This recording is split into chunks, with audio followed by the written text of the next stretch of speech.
जय हिंद प्यारे साथियों, मैं योगेंद्र प्रजापति आप सभी का स्वागत करता हूं आपके अपने चैनल प्रजापति स्टडीज क्लासेस में। तो आप सभी को सुबह का प्रणाम नमस्कार। और आप सब बताएंगे आप सब कैसे हैं।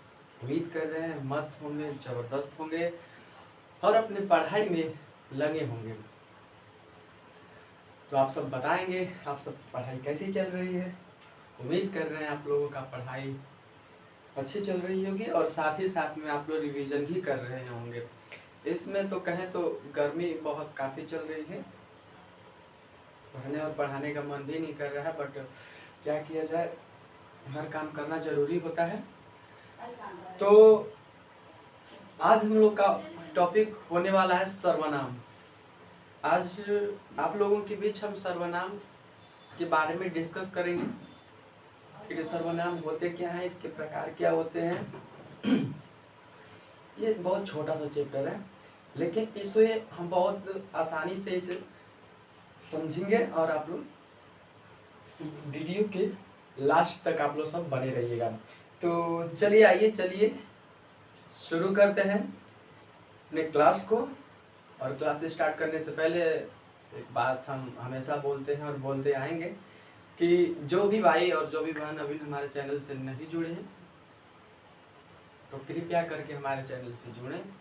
वीडियो को ज़्यादा से ज़्यादा लाइक करें, शेयर करें, कमेंट करें और साथ ही साथ आप लोग चैनल को सब्सक्राइब भी करें और अपने भाई को ज़्यादा से ज़्यादा आप लोग सपोर्ट करें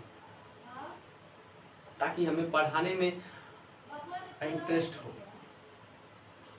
आप लोग का लाइक कमेंट शेयर ही हम लोग को मोटिवेट करता है, हम लोग को ऊर्जा देता है। तो आप लोग ऐसा ना करें। चलिए ये शुरू करते हैं अपने क्लास को। टॉपिक हम लोग लिए हैं सर्वनाम। सबसे पहले आप लोग के माइंड में एक क्वेश्चन आएगा कि सर्वनाम होते क्या हैं, सर्वनाम के प्रकार क्या होते हैं, सर्वनाम का अर्थ क्या होता है। तो सर्वनाम का अर्थ होता है, देखिए, सर्वनाम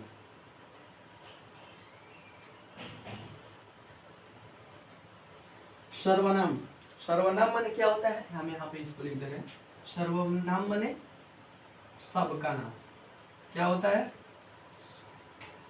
सबका नाम, सबका नाम। तो कोई अगर आपसे पूछ दे कि सर्वनाम का अर्थ क्या होता है तो आप लोग क्या बताएंगे? सर्वनाम यानी सबका नाम। ठीक है, देखिए, और यहाँ पे हम सर्वनाम हेडिंग डाले हैं। ठीक है, सबसे पहले आप लोग के माइंड में आएगा कि सर्वनाम की परिभाषाएं क्या होती हैं, सर्वनाम होते क्या है। तो आइए देखिए, अगर शॉर्टकट में याद करने का तरीका है तो संज्ञा के स्थान पर प्रयुक्त किए जाने वाले शब्द फिर सर्वनाम कहलाते हैं। चलिए आइए इसे सॉल्व करें और इसकी परिभाषा देखते हैं क्या होने वाला है। देखिए अच्छे से समझिएगा और सुनिएगा। वे शब्द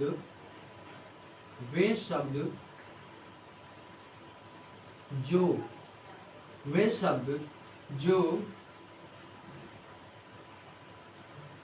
संज्ञा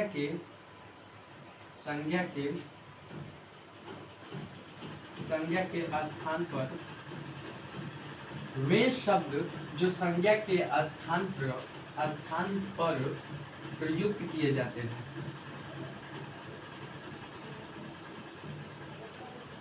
वे शब्द जो संज्ञा के स्थान पर प्रयुक्त किए जाते हैं उसे ही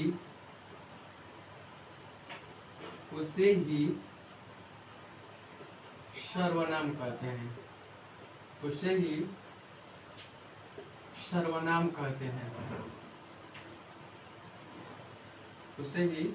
सर्वनाम कहते हैं। ठीक है, देखिए इसका डिफिनेशन बहुत ही सिंपल है। चाहेंगे तो आप एक दो बार इसे रिपीट करेंगे तो इसका परिभाषाएं आपको याद हो जाएगी। देखिए यहाँ पे हम हेडिंग डाले हैं सर्वनाम। सर्वनाम का शाब्दिक अर्थ होता है सबका नाम और इसकी परिभाषाएं ये होती हैं कि वे शब्द जो संज्ञा के स्थान पर प्रयुक्त किए जाते हैं या प्रयोग किए जाते हैं उसे ही सर्वनाम कहते हैं। उदाहरण के लिए हम ले लेते हैं, उदाहरण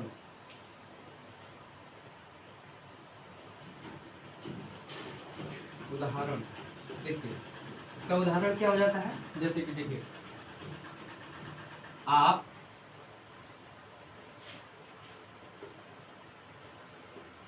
मैं वह आप मैं वह यह उसका उसकी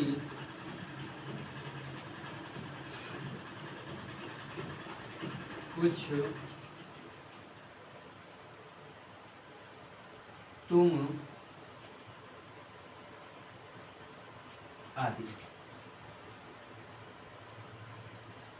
देखिए इसकी मतलब इसका उदाहरण होता है आप मैं वह यह उसका उसकी उसकी, मतलब ये जब हम बताएंगे ना आप लोग को समझ में आ जाएगा। ठीक है, आइए चलिए अब इसे हम क्या कहेंगे, देखिए इसके टाइप्स पढ़ेंगे। सर्वनाम के कितने टाइप्स होते हैं, यानी कि सर्वनाम के कितने भेद होते हैं।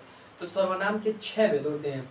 कौन कौन से, आइए हम आप लोग को बताते हैं। देखिए पहला हो जाएगा, इसे मिटाते हैं, चलिए इसे मिटाकर शुरू से बता रहे हैं ना। देखिए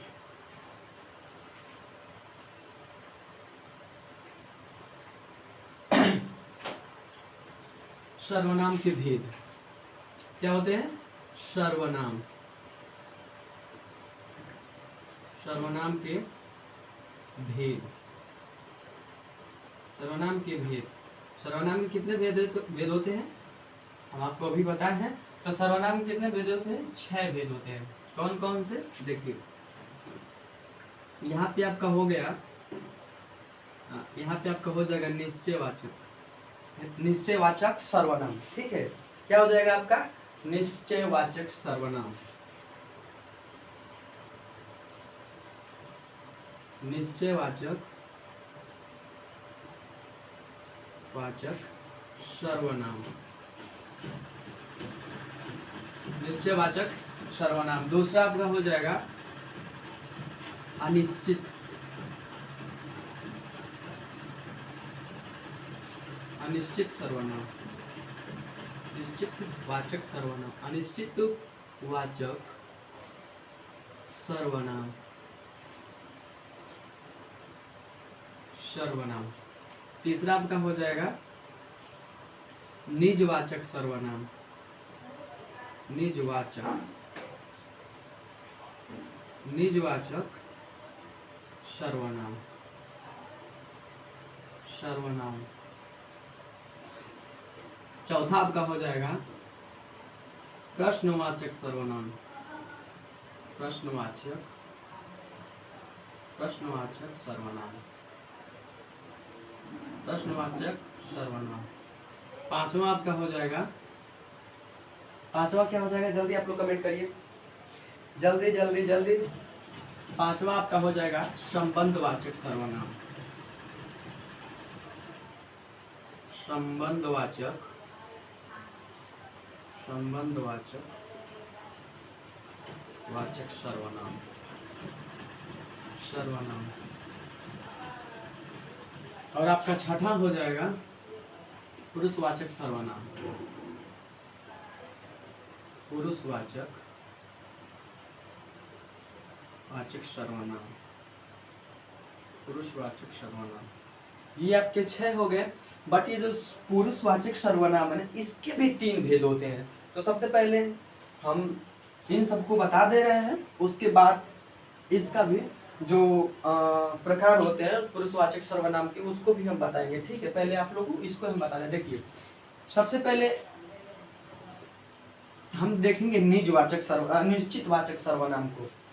तो इसे हम कैसे पहचानेंगे, इसका उदाहरण क्या होता है, आइए हम समझते हैं। देखिए निश्चयवाचक माने कि किसी वस्तु का होना, निश्चयवाचक यानी किसी वस्तु का होना, यानी कि कंठस्थ से होना कि ये वस्तु यहीं पे है। जैसे कि देखिए, जैसे कि यह, वह, यहाँ, वहाँ, जहाँ, यहाँ वहाँ, यह वह, यहाँ वहाँ जहाँ। और आप लोग कुछ बता सकते हैं इसमें, जल्दी जल्दी आप लोग कमेंट करिए इसमें। कुछ बताइए इसमें क्या होता है। और यह वह, यहाँ वहाँ जहाँ आदि। एक डिफिनेशन के तौर पे समझा रहे हैं। देखिए निश्चयवाचक सर्वनाम यानी कि देखिए इसमें यही होता है, यह वह, यहाँ वहाँ जहाँ आदि। कहने का मतलब हमारा ये है, अगर आप लोग के सामने अगर कोई प्रश्न आ जाता है और पूछ देगा कि निम्नलिखित में से इसमें निश्चयवाचक सर्वनाम बताइए, ठीक है, तो आप लोग क्या बताएंगे। आपको ऑप्शन दे देगा यह, आपको ऑप्शन दे देगा तुम, आपको ऑप्शन दे देगा बी, सी, कुछ आपको ऑप्शन डी दे देगा जो। तो इसमें आप कौन बताएंगे, इसमें प्रश्नवाचक सर्वनाम कौन होता है। अरे निश्चयवाचक सर्वनाम कौन होता है, तो निश्चय सर्वनाम कौन हो जाएगा, यह, यानी कि यह वस्तु यही है, यानी कि यह कलम है, यह कलम है, यानी कि कंठस्थ है ना कि यही कलम है, तो इसे एकदम निश्चित कर दिए ना कि यह कलम है। यानी कहने का मतलब है, आपको किसी वस्तु को देखते हैं तो आप एकदम श्योरली कह देते हैं ना कि हाँ यही यही है, यही वस्तु है, चाहे यही कलम है, चाहे ये किताब है, तो आप एकदम श्योर रहते हैं कि हाँ ये कंठस्थ से हमने कहा है। तो यही इसका अर्थ होता है निश्चितवाचक सर्वनाम, यानी कि किसी वस्तु का निश्चित होना। ठीक है, आइए देखते अनिश्चितवाचक सर्वनाम। देखिए अनिश्चितवाचक सर्वनाम यानी कि निश्चित न होना, यानी कि किसी वस्तु का निश्चित न होना। जैसे में देखिए कुछ इसमें कुछ हो जाता है, और क्या हो जाता है इसमें, जल्दी जल्दी आप लोग कमेंट करिए, जल्दी जल्दी आप लोग कमेंट करके हमें बताइए, जल्दी जल्दी। अनिश्चितवाचक सर्वनाम कुछ, कौन, कुछ, कौन, कुछ, कौन आदि। यानी अनिश्चितवाचक सर्वनाम का कहने का अर्थ होता है कि यानी किसी वस्तु का निश्चित न होता, यानी कि शायद यहाँ पे कोई वस्तु है, आप लोग यहाँ पे कोई भी लिख सकते हैं, कोई,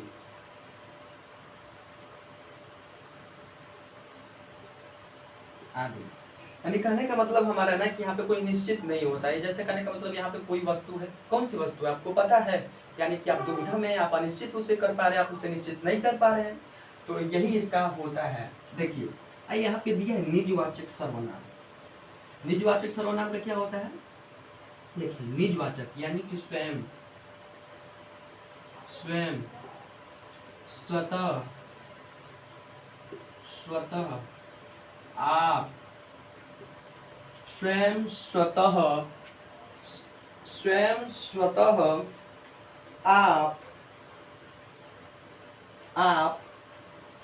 आप नहीं हो जाएगा, आप स्वयं स्वतः, अपने आप, अपने आप, अपने आप आदि। निजवाचक सर्वनाम यानी कि स्वयं का, किसी काम को स्वयं करना निजवाचक सर्वनाम कहा जाता है। जैसे कहने का मतलब हमारा ये है, देखिए यह काम मैं स्वयं करूंगा, यानी कि मैं खाना स्वयं बनाऊंगा, तो इसे किस कैटेगरी में रख देंगे, निजवाचक सर्वनाम, यानी कि अपना काम स्वयं करना ही निजवाचक सर्वनाम कहलाता है। ठीक है, आइए यहाँ पे देखते हैं प्रश्नवाचक सर्वनाम। यानी कि कोई आदमी अगर आपसे प्रश्न पूछ रहा है तो कैसे पूछेगा, कैसे पूछेगा, जैसे में देखिए प्रश्नवाचक, प्रश्नवाचक जल्दी आप लोग हमें कमेंट करके बताइए। देखिए देखिए जैसे में क्या, क्या, कौन,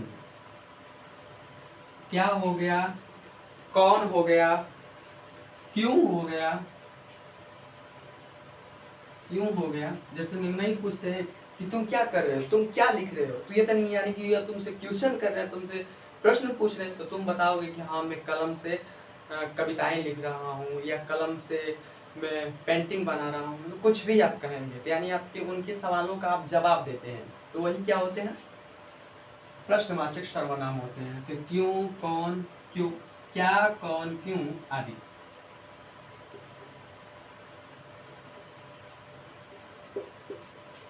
यहाँ पे देखिए संबंधवाचक सर्वनाम, यानी कि किसी वस्तु से किसी दूसरे वस्तु का संबंध होना, जोड़ होना, मिलाप होना, वही क्या कहलाता है? संबंधवाचक सर्वनाम कहलाता है। हम इसका डिफिनेशन लिखवाने का कोई आवश्यकता हम नहीं समझते हैं। इसमें आप खुद ही, अगर आप लोग को इससे प्रकार पता चल जाएगा ना, तो आप खुद डिफिनेशन निकाल देंगे। दो अक्षर का इसका मतलब साथ ही साथ आप लोग को हम बताते भी जा रहे हैं कि इसका यही डिफिनेशन होगा। लिखवाए तो नहीं है, बट बताते जा रहे हैं। संबंधवाचक सर्वनाम यानी कि एक वस्तु किसी दूसरे वस्तु से संबंधित होना, या संबंध होना, या उससे जुड़ा हो, उसे क्या कहते हैं? संबंधवाचक सर्वनाम कहते हैं। देखिए संबंधवाचक के उदाहरण लिखिए। देखिए जैसे कि जो,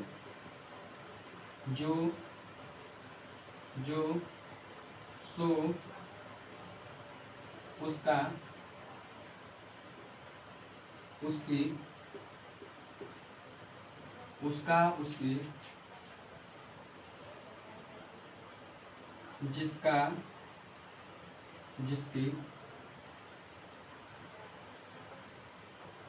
जिसकी, जो सो, जैसा वैसा, जिसकी उसकी, जैसा वैसा। देखिए जो सो, उसका उसकी, जिसका जिसकी, जिसका होगा, जिसका जिसकी, जैसा वैसा,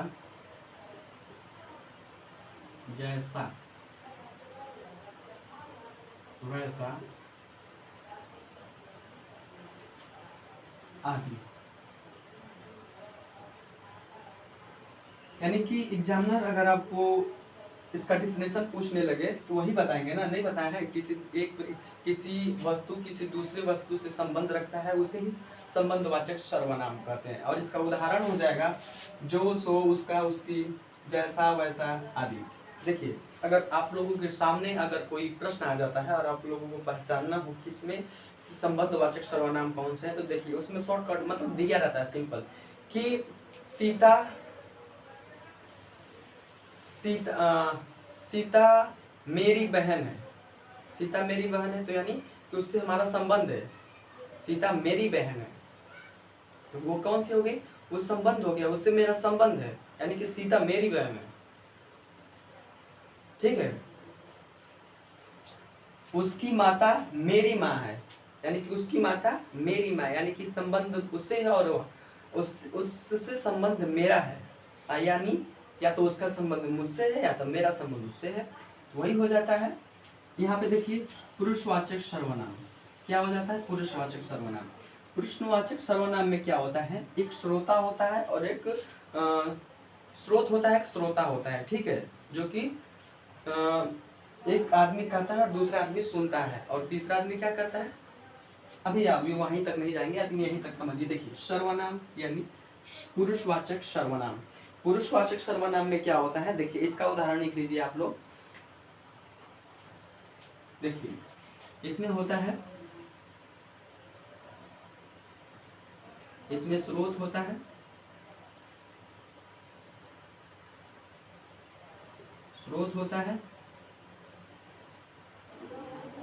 श्रोता होता है, तीसरा अन्य होता है।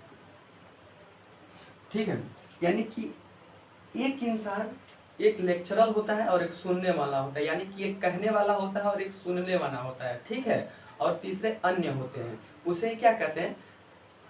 पुरुषवाचक सर्वनाम कहते हैं। ठीक है, और पुरुषवाचक सर्वनाम के भी 3 भेद होते हैं। आइए उसको भी हम बताते हैं आप सभी को। देखिए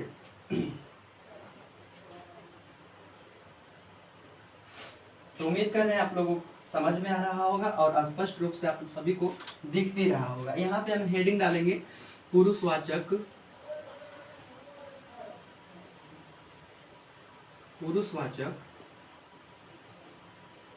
सर्वनाम। इससे पहले जितने भी हम बताए आप लोगों को समझ में आया है या नहीं आया? आप लोग सब कमेंट करके हमें बताइएगा कि हाँ भैया हमें ये नहीं समझ में आया है, चाहिए समझ में आ गया है। और आप सभी अपना कमेंट करके बताइएगा कि आपकी राय क्या है, ठीक है। और वीडियो को ज़्यादा से ज़्यादा आप लोग शेयर भी करिए, ठीक है। तो चलिए आइए चलते हैं पुरुषवाचक सर्वनाम। इसका उदाहरण हम अभी आप लोग को बताए हैं। एक स्रोत होता है, एक श्रोता होते हैं, एक स्रोत जो कहने वाला, और श्रोता जो होते हैं ना सुनने वाले होते हैं, ठीक है। और तीसरे क्या होते हैं? अन्य होते हैं। देखिए इसके भी 3 प्रकार होते हैं,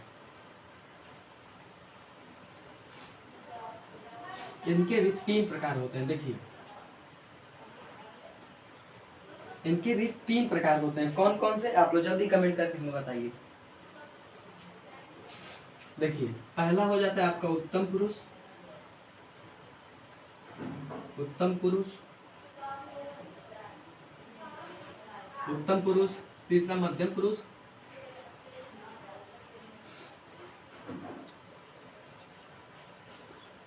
जल्दी जल्दी आप लोग बताइए हमें, जल्दी जल्दी बताइए। पहला हो गया आपका उत्तम पुरुषवाचक सर्वनाम। दूसरा आपका हो जाएगा मध्यम वाचक सर्वनाम।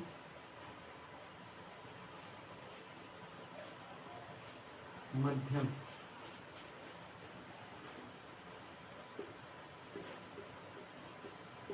और तीसरा आपका हो जाता है अन्य।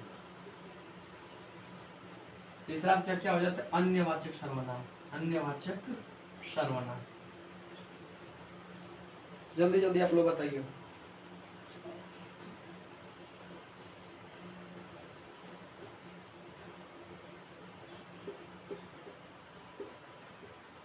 इतना हम क्यों नहीं लिख रहे? अन्य पुरुषवाचक सर्वनाम, मध्यम पुरुषवाचक सर्वनाम, क्योंकि इतना बड़ा बड़ा चल जा रहा है। और आप लोग को समझ में आ जाएगा कि उत्तम पुरुष हम कहना चाह रहे हैं, मध्यम पुरुष और अन्य पुरुष। तो देखिए इसका डिफिनेशन क्या होता है। देखिए बहुत गर्मी हो रही है भाई साहब, क्या ही आप लोग को बताएं। देखिए उत्तम पुरुष में क्या होता है। देखिए उत्तम पुरुष का उदाहरण आप लोग लिखिए, जैसे में देखिए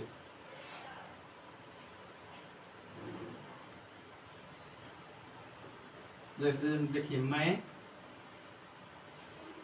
तुम, मैं, तुम, मैं,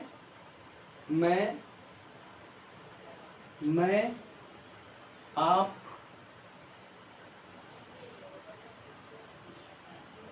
नहीं देखिए मैं, पहला हो गया इसका उदाहरण मैं, हम, मेरा, आपको,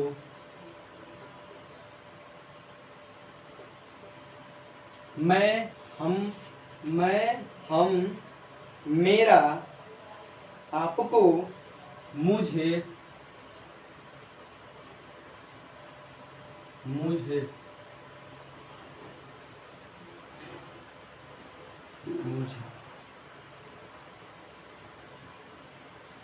मुझे, आदि। उत्तम पुरुष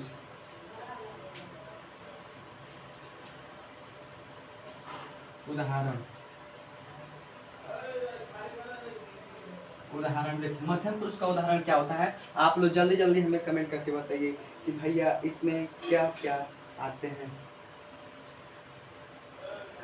देखिए इसमें होता है तू,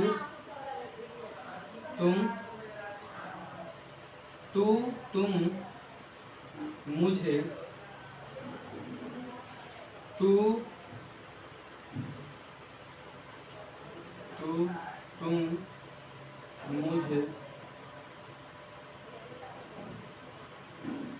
मुझे, तू, तुम, मुझे, आप आदि। यहाँ पे देखिए अन्य पुरुषवाचक सर्वनाम।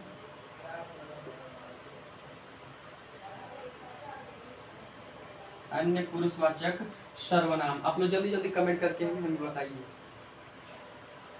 देखिए इसका हो जाएगा यह वह